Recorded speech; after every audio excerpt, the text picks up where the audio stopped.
जो बेटे बहू अपने घर में रहने वाले माँ बाप की सेवा नहीं कर सकते, उनका मंदिरों में जाकर पूजा पाठ करने की कोई ज़रूरत नहीं।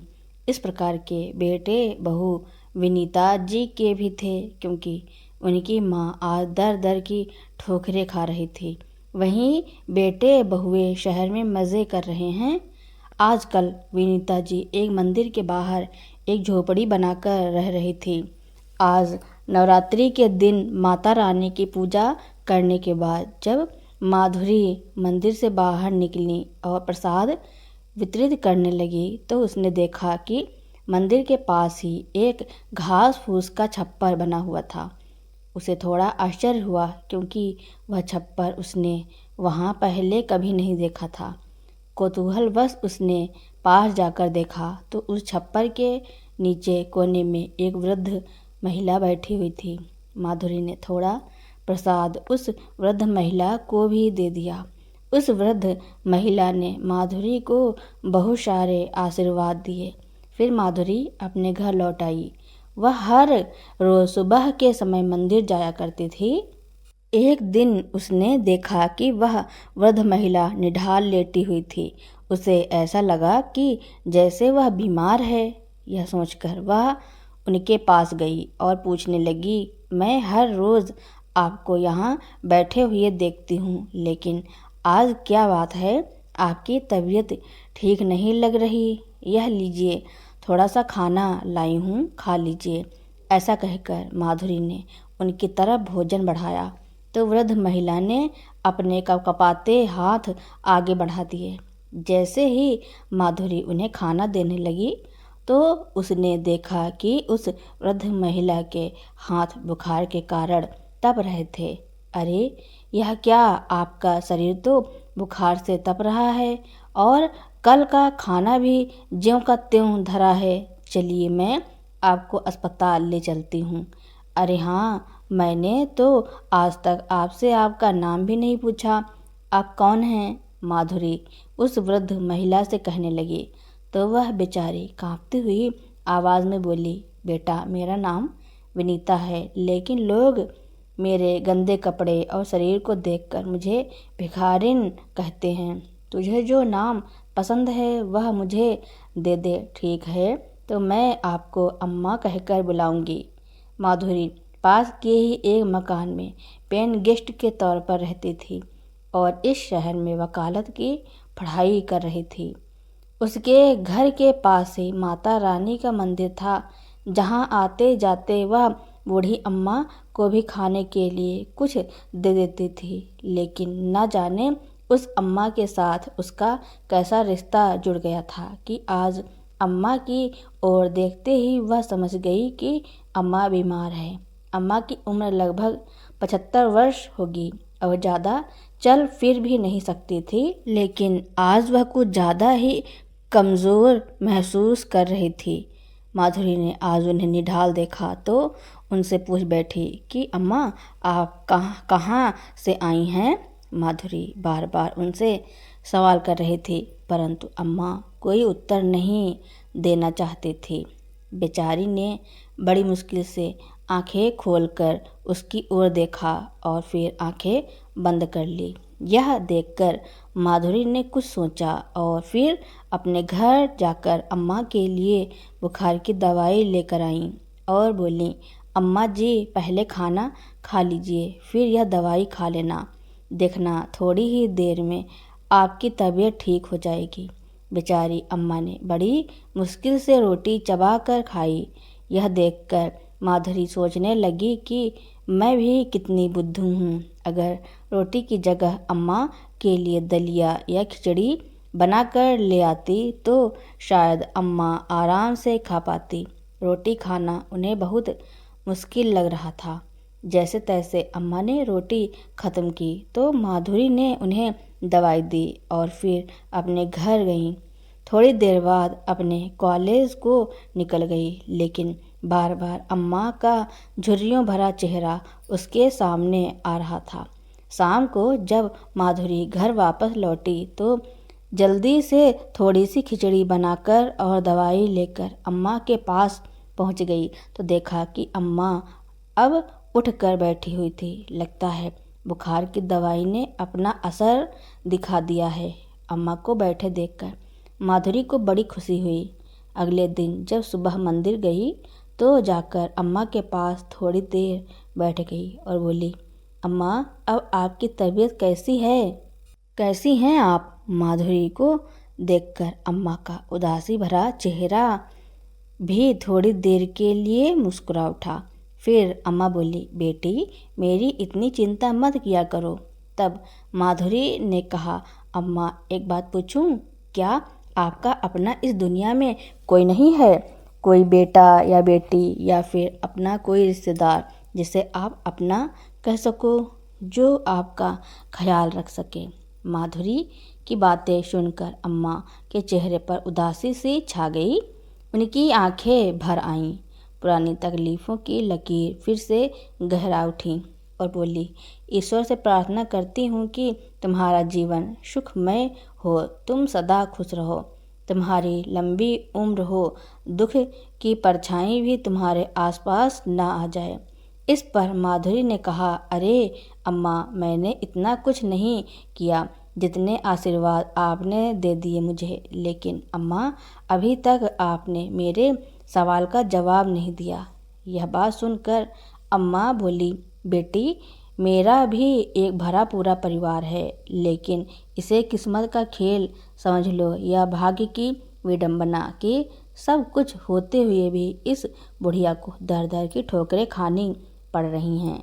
जब मेरा विवाह हुआ था तो हमने बड़ी गरीबी में गुजारा किया था। मैंने ससुराल आते ही सारी जिम्मेदारियां उठा ली थी। एक पत्नी, बहू, भाभी सब किरदार बड़े अच्छे से निभाए। कभी किसी को शिकायत का मौका नहीं दिया।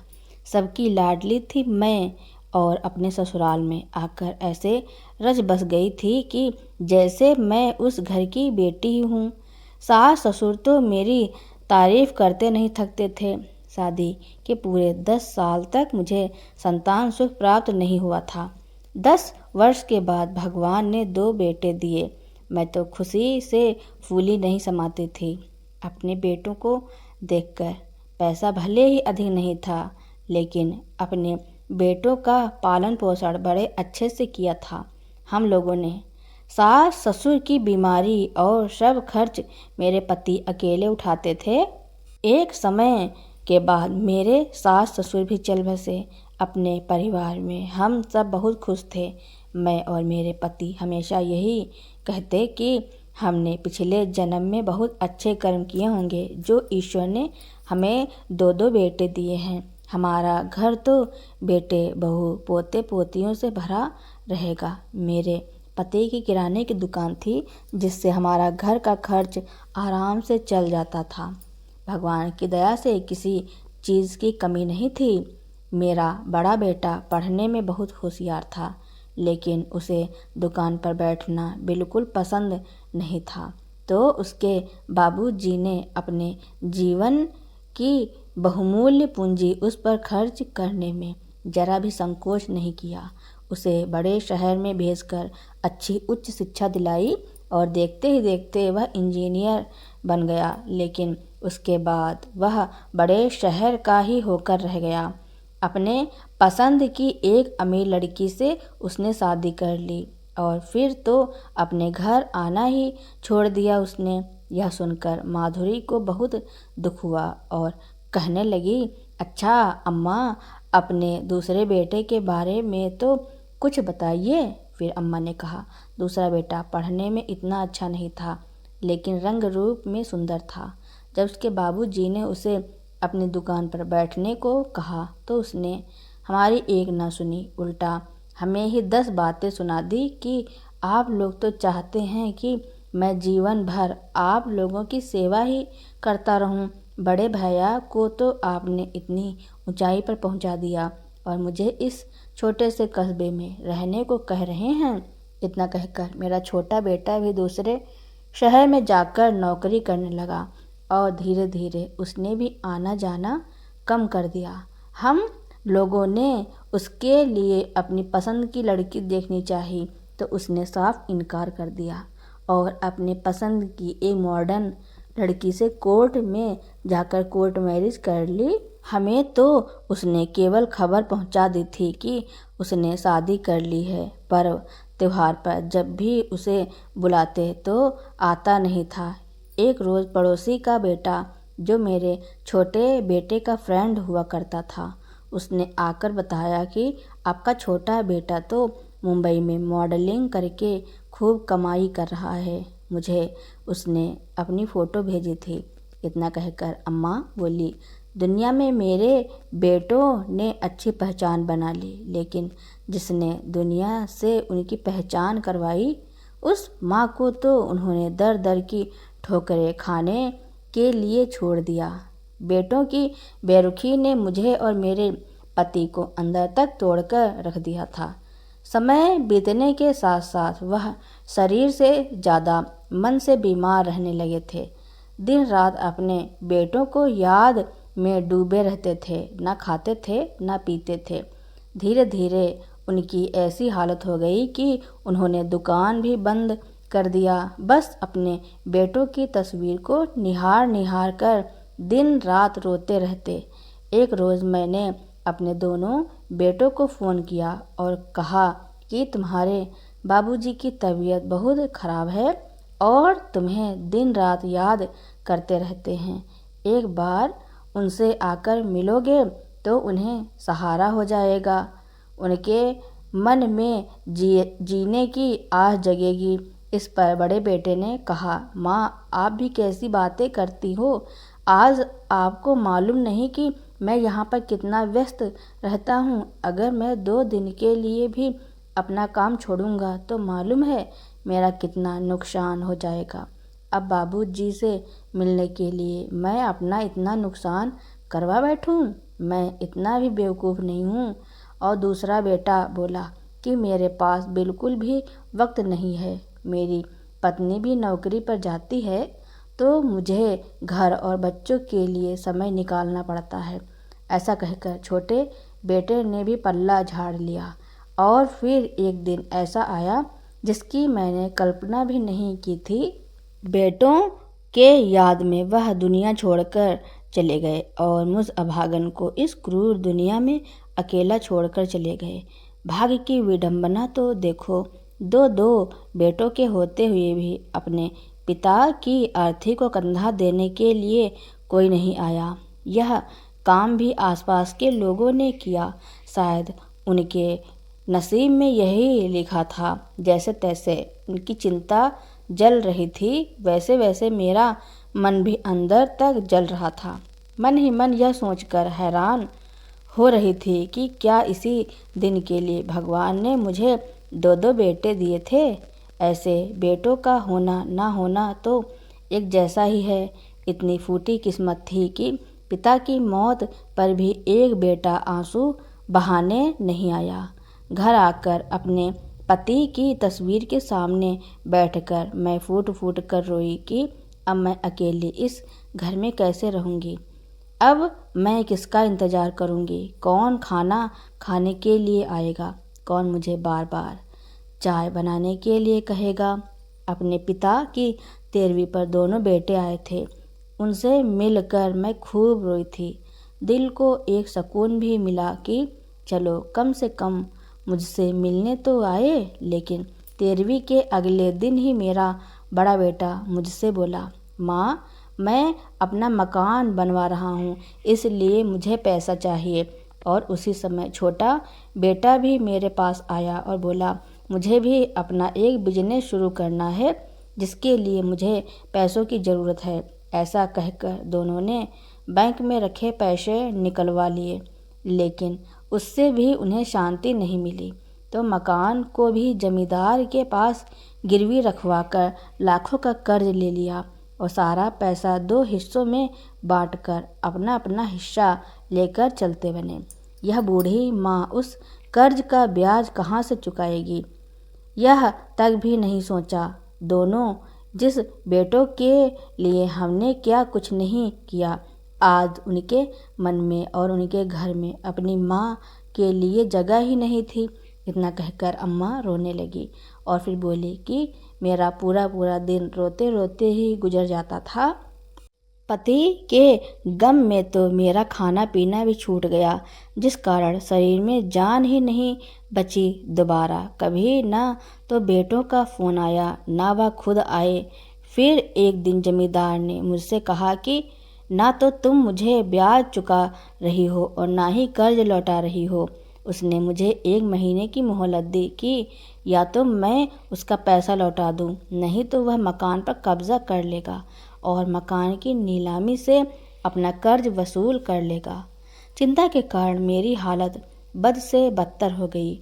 मैंने अपने बेटों को फ़ोन किया और उन्हें जमींदार की किस्त चुकाने के लिए कहा, लेकिन दोनों बेटों ने ही साफ साफ कह दिया कि उनके पास मकान की किस्त चुकाने के लिए पैसे नहीं हैं। दोनों ने ही अपना अपना पल्ला झाड़ लिया, लेकिन मैंने खुद को टूटने नहीं दिया।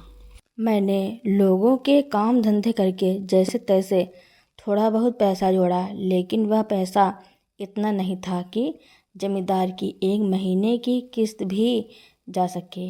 1 महीना बीत जाने पर जमींदार ने मेरे बेटों को फ़ोन करके बुलाया। दोनों बेटों ने मुझे ज़बरदस्ती मकान के कागज़ों पर अंगूठा लगवा दिया और मेरे घर को अपनी मर्जी के बिना बेच दिया। मकान बेचकर उन्होंने जमींदार का पैसा और ब्याज लौटा दिया और बाकी का पैसा आपस में बांट लिया। अपना अपना हिस्सा लेकर दोनों बेटे जब निकलने लगे तो मैं उनके सामने रोई गिड़गिड़ाई कि मुझे दर दर की ठोकरें खाने के लिए अकेले छोड़कर ना जाओ। मैं कहाँ रहूँगी, क्या खाऊंगी, कैसे अपना गुजारा करूंगी। लेकिन दोनों में से किसी ने भी मेरी एक ना सुनी और मुझे बेसहारा करके चले गए। अपने मकान के बाहर मैं पूरा 1 दिन बेसुध पड़ी रही। पड़ोसियों ने मेरी हालत पर तरस खाकर मुझे सरकारी अस्पताल में एडमिट करवाया। कई दिन अस्पताल में ज़िंदगी और मौत के बीच झूलती रही मैं, लेकिन दोनों बेटों में से किसी ने भी अपनी माँ को सहारा देने की ज़रूरत महसूस नहीं की। किसी तरह भगवान ने मुझे बचा लिया, लेकिन जिस दिन मैं अस्पताल से ठीक होकर निकली उस दिन मैं बेघर हो चुकी थी। एक पोटली में अपने पति की तस्वीर और कुछ कपड़े लेकर भटक रही थी। भटकते भटकते तुम्हारे इस शहर में आ गई। एक दिन जब थकी हारी मैं इस रास्ते से गुजरी थी तो मुझे मंदिर दिखाई दिया। मैंने देखा कि मंदिर के बाहर कुछ लोग खाना बांट रहे थे। मुझे भूख बहुत तेज लगी थी, इसलिए मैं भी यहाँ आकर बैठ गई। अम्मा की कहानी सुनते सुनते माधुरी की आंखें आंसुओं से भर आईं। वह बस टकटकी लगाए अम्मा को देखती जा रही थी। तब अम्मा बोली, सुबह शाम लोग यहाँ पूजा करने के लिए आते हैं तो मुझे कुछ दे जाते हैं। एक तरफ तो मेरे निर्दयी बच्चे हैं जिन्होंने अपनी माँ को बेसहारा कर दिया, तो दूसरी ओर तुम जैसे लोग हैं जो दूसरों के दर्द में भी शामिल हो जाते हैं।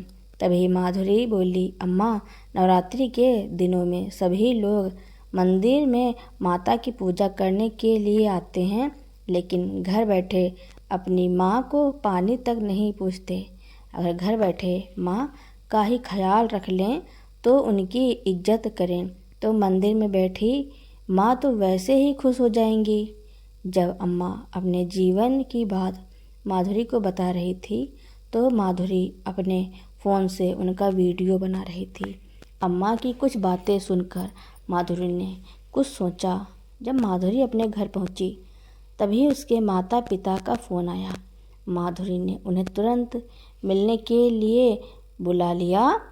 तुरंत आने की बात सुनकर माधुरी के माता पिता कुछ हैरान रह गए, परंतु फिर यह सोचकर कि बेटी उदास हो गई होगी, वे अगले दिन ही उसके पास पहुंच गए।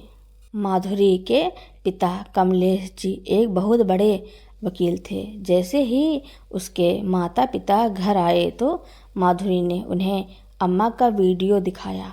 माधुरी के पिता कमलेश जी को अम्मा को जानी पहचानी लगी। उन्होंने कहा कि मुझे इनके पास ले चलो, मैं इनसे मिलना चाहता हूँ। यह बात सुनकर माधुरी को बहुत खुशी हुई। जब माधुरी के पिता अम्मा से मिलने के लिए उनके पास पहुँचे तो वे अचंभित रह गए। अम्मा की दशा देखकर उनकी आंखों से आंसू बह निकले। अनायास उनके मुंह से निकला, काकी आप। अपने पिता के मुंह से यह शब्द सुनकर माधुरी भी हैरान रह गई। तभी माधुरी के पिता बोले, माधुरी, जब हम गांव में रहा करते थे तो काकी हमारे पड़ोस में ही रहती थी। मेरी माँ की बहुत अच्छी सहेली हुआ करती थी, क्योंकि मुझे प्यार करती थी। जब भी मैं उनके घर जाता वह मुझे तरह तरह के खाना खिलाते थे, लेकिन फिर काम के चक्कर में हम शहर आ गए तो उसके बाद काकी से मिलना नहीं हुआ। कमलेश जी अम्मा के पास जाकर उनका हाथ पकड़कर बोले, काकी आपने पहचाना नहीं? मुझे याद है आपको, बचपन में मैं आपको कितना तंग किया करता था। आपके घर आकर आपकी मिट्टी की हांडियाँ फोड़ दिया करता था तो आप मेरे पीछे पीछे दौड़ते थे। कमलेश जी के इतना कहने पर अम्मा काफ़ी देर उन्हें देखती रही और फिर उनके चेहरे को अपने हाथों में लेकर उनका माथा चूमा तो उनकी आंखें भर आईं। कमलेश जी उसी समय उन्हें घर लेकर आए और उन्होंने उनकी अपनी माँ की तरह सेवा की, उनके खाने पीने का ख्याल रखा। कुछ दिनों में उनकी तबीयत बिल्कुल ठीक हो गई। एक दिन माधुरी अम्मा के पास आई और कुछ कागज़ दिखाते हुए बोली, अम्मा आपको चुप नहीं बैठना चाहिए, आपको अपने बेटों के खिलाफ कार्रवाई करनी चाहिए। तब अम्मा बोली, नहीं बिटिया, मैं अपने बच्चों के खिलाफ कैसे कार्रवाई कर सकती हूँ। तभी पीछे से कमलेश जी बोले, काकी यह लड़ाई पैसों की नहीं बल्कि आत्मसम्मान की है। मैंने देखा है कि आपने कितना त्याग करके अपने बच्चों को पढ़ा लिखा कर इस काबिल बनाया कि आज उनके पास किसी चीज़ की कमी नहीं, फिर भी अपने बीमार पिता को वक्त नहीं दे पाए, अपनी बूढ़ी माँ को अपने पास नहीं रख पाए। लानत है ऐसे बच्चों पर। आपको देखकर दूसरे लोगों को भी प्रेरणा मिलेगी कि अपने जन्मदाताओं को इस तरह बेसहारा कर देना बिल्कुल गलत है। कमलेश जी के कहने पर अम्मा ने भी हामी भर दी। कुछ ही दिनों में दोनों बेटों को नोटिस मिल गया तो नोटिस देखकर उनके पैरों तले जमीन खिसक गई। छोटे ने अपने बड़े भाई को फ़ोन किया और बोला, भैया माँ तो मर चुकी थी ना, तो फिर यह नोटिस हमें किसने भेजा है। छोटे की बात सुनकर बड़ा बोला, कैसी बातें कर रहा है तू, मर कर भी कोई जिंदा होता है क्या। तुमने ही तो मुझे वीडियो भेजी थी जब माँ घर के बाहर मरी हुई हालत में पड़ी थी। बहुत सारे लोग उनके आसपास जमा थे। तब छोटे ने कहा, नहीं भैया, सच में मेरे पास नोटिस आया है। अभी यह बातें चल ही रही थी कि दूसरे बेटे के पास भी नोटिस पहुंच गया। तब बड़ा बोला, चलकर देखना तो पड़ेगा कि यह नोटिस किसने भेजा है। दरअसल जब अम्मा बीमार और बेसुध हालत में सड़क के किनारे पड़ी हुई थी तो उनकी यह हालत देखकर वहीं आस पड़ोस के लोग जमा हो गए थे। कुछ लोगों को ऐसा लगा कि उनके प्राण ही निकल गए हैं और उनमें से ही एक किसी ने वीडियो बनाकर उनके छोटे बेटे के पास भेज दी थी। 2 दिन बाद जब कोर्ट की तारीख थी तो दोनों बेटे कोर्ट में हाजिर हुए। अपनी माँ को अपने सामने देखकर उनके पैरों तले जमीन खिसक गई थी। कभी वह अपनी माँ को देखती तो कभी एक दूसरे को देखने उधर अम्मा की एक पल को तो अपने बेटों को देखकर आंखें भर आईं। ममता बस वह अपने दोनों बेटों को गले लगाना चाहती थी, लेकिन दूसरे ही पल उनकी आंखों में अपने बेटों की करतूत को याद करके गुस्सा दिखाई देने लगा। तभी बड़ा बेटा गुस्से से बोला, आपको शर्म नहीं आई? आपने हमारे खिलाफ ही कोर्ट का नोटिस जारी करवा दिया। अरे पैसे चाहिए थे तो मांग लेती, कम से कम हमारा नाम तो खराब ना करती। तभी दूसरा बेटा ही बोला, अगर पैसे की इतनी ही भूख थी तो किसी के घर में काम कर लेती या फिर किसी वृद्धा आश्रम में चली गई होती, हमें यह दिन तो ना देखना पड़ता। अम्मा के सब्र का बांध अब टूट चुका था। बेटों की बातें सुनकर उनके गुस्से की ज्वालामुखी फट पड़ा। अच्छा, तुम्हारी इज्जत तब कहाँ गई थी जब मैं तुम्हारे आगे रो रही थी, गिड़गिड़ा रही थी? तब तुम्हारी इज्जत कहाँ गई थी जब मैं सड़कों पर दर दर की ठोकरें खा रही थी?